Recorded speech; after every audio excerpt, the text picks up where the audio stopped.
My name is Mark. I like exploring abandoned places. It's like stepping back in time, uncovering forgotten stories. One day my friends dared me to explore the old Cranbrook Asylum. They said it was haunted. I didn't believe in ghosts, so I laughed and agreed. We drove to the asylum at night. The building loomed before us, dark and intimidating. I felt a shiver run down my spine. The wind howled through the broken windows, sounding like screams. I took a deep breath and pushed open the creaking front door. The air inside was heavy and cold. It smelled like decay and dust. I felt uneasy, but I pushed those feelings aside. This was just an old building, nothing to be scared of. Or so I thought. We entered the main hallway. The walls were peeling and the floor was littered with debris. The silence was broken only by the sound of our own footsteps. We walked carefully, our flashlights dancing across the darkness. The asylum was a maze of hallways and rooms. We found old medical equipment, rusted beds, and wheelchairs scattered about.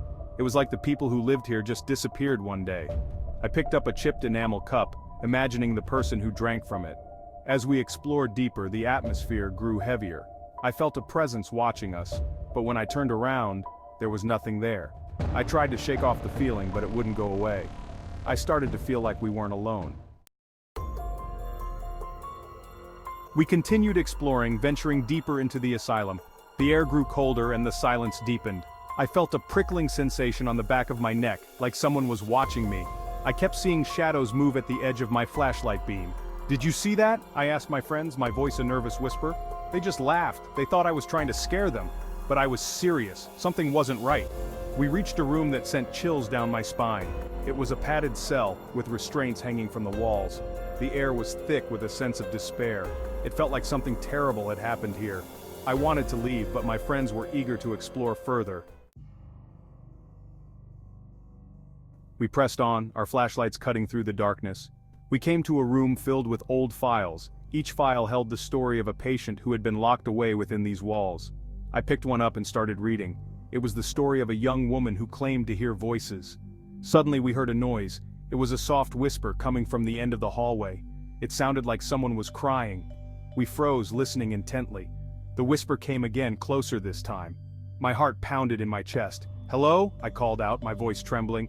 The only response was silence. Then we heard it again, the whisper. This time, it was right outside the door. Section 5. Cold hand on my neck. The doorknob rattled, echoing through the empty hallway. The sound was almost deafening in the silence, sending a shiver down my spine. I jumped back, my heart racing like a drum in my chest. The fear was palpable, almost suffocating. I could feel the adrenaline coursing through my veins. The door creaked open slowly, the sound of the hinges groaning filling the air. It was as if the door itself was alive, protesting against being disturbed. My flashlight beam danced across the darkness, cutting through the thick, dusty air. Dust particles floated in the beam, creating an eerie, almost magical effect. But there was nothing there, just shadows and silence. I felt a cold hand on my neck, icy and unyielding.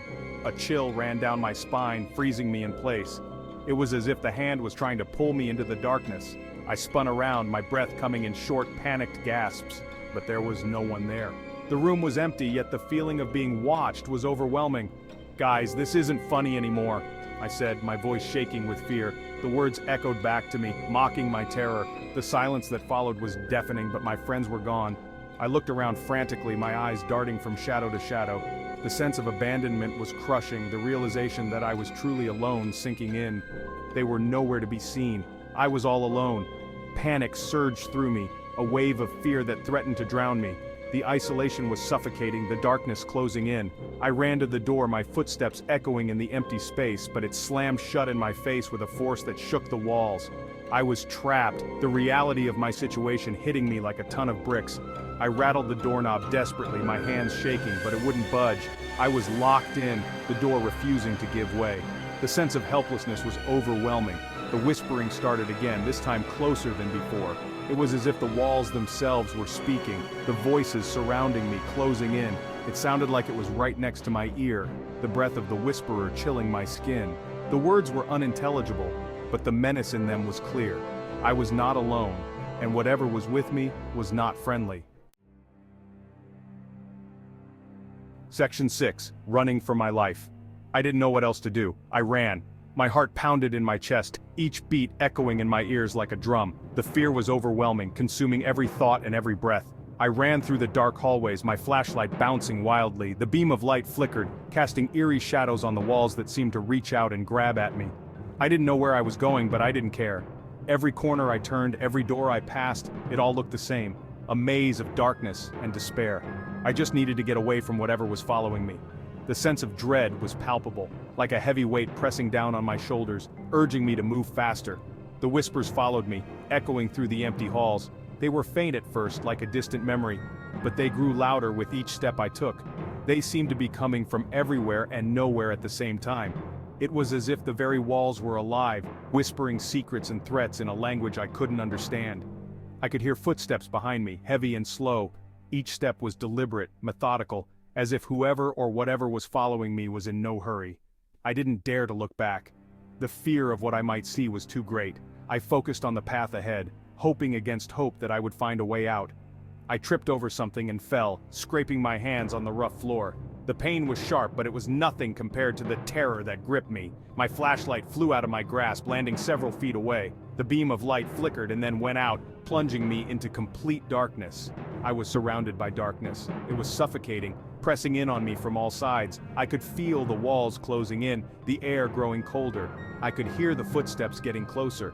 Each step was a reminder that I was not alone, that something was coming for me. I could feel the cold breath on the back of my neck. It was a chilling reminder that I was being hunted, that my time was running out. I had to get up. I had to keep moving, but my body refused to cooperate. The fear had paralyzed me, leaving me vulnerable and exposed.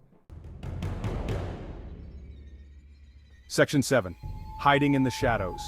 I scrambled to my feet and crawled under a nearby bed. I lay there, my heart pounding in my chest, trying to control my breathing. I could hear the footsteps stop just outside the bed. I held my breath, praying that whatever it was wouldn't find me. The whispering stopped. I could hear something moving around the room, slowly and deliberately. It sounded like it was searching for me. I squeezed my eyes shut, trying to make myself invisible. Minutes ticked by. It felt like an eternity. The room was silent except for the sound of my own breathing. I slowly peeked out from under the bed. The room was empty. Section 8. A Glimmer of Light. I crawled out from under the bed and stood up cautiously. My flashlight was still lying on the floor where it had landed. I picked it up and turned it on. The weak beam of light cut through the darkness, offering a small comfort. I had to get out of this place. I looked around for an escape route. That's when I saw it. A faint glimmer of light coming from the end of the hallway. It looked like an open door. I ran towards the light, my heart filled with a desperate hope. As I got closer, I realized it was the front door. It was slightly ajar. I had never been so happy to see the outside world. Section 9. Finding my way out. I slipped through the door and into the night. The silence was deafening, broken only by the sound of my own heartbeat pounding in my ears. Every step I took felt like an eternity, each one echoing in the stillness of the night. The cool air felt like a balm on my skin, a stark contrast to the suffocating atmosphere inside. It was as if the night itself was welcoming me back to reality, away from the horrors that lurked within those walls.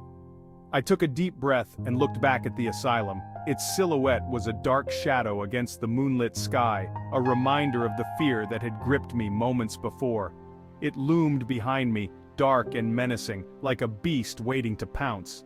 The windows, broken and jagged, seemed like eyes watching my every move, judging me for daring to escape. I couldn't believe I had ever thought it would be fun to explore. The thrill of adventure had quickly turned into a nightmare, one that I was desperate to wake up from. I didn't wait for my friends, I just ran.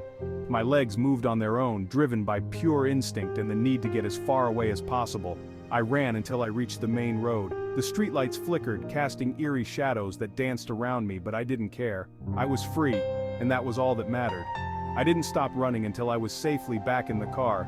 My breath came in ragged gasps, my heart still racing from the adrenaline. My friends were already there, laughing and joking, oblivious to the terror I had just experienced. Their carefree laughter felt like a cruel joke, a stark contrast to the fear that still clung to me. They asked me where I had gone, their voices filled with curiosity and concern. But I couldn't bring myself to tell them the truth. I didn't tell them what I had experienced. The words caught in my throat, too heavy to speak. How could I explain something that I barely understood myself? I knew they wouldn't believe me. They would think it was just my imagination, a trick of the mind in the darkness. They would just laugh and call me crazy. Their laughter, once comforting, now felt like a barrier separating me from them. But I knew what I had seen. The images were burned into my memory, impossible to forget. I knew what I had heard. The whispers, the footsteps, the feeling of being watched, they were all too real. And I knew I would never forget it. The fear, the adrenaline, the sense of survival, they had changed me.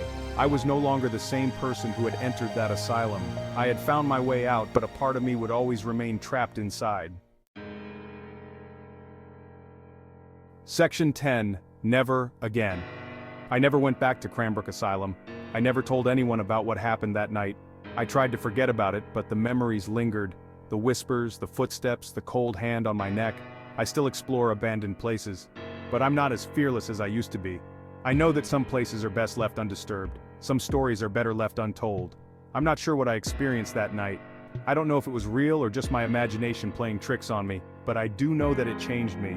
It made me realize that there are some things in this world that we can't explain.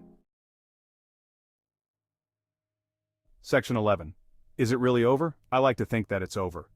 That the experience is behind me. But sometimes, when I'm alone in the dark, I hear the whispers again, and I can't help but wonder, is it really over? Or is it just waiting for me to let my guard down? The experience left me with more questions than answers. But one thing is for sure.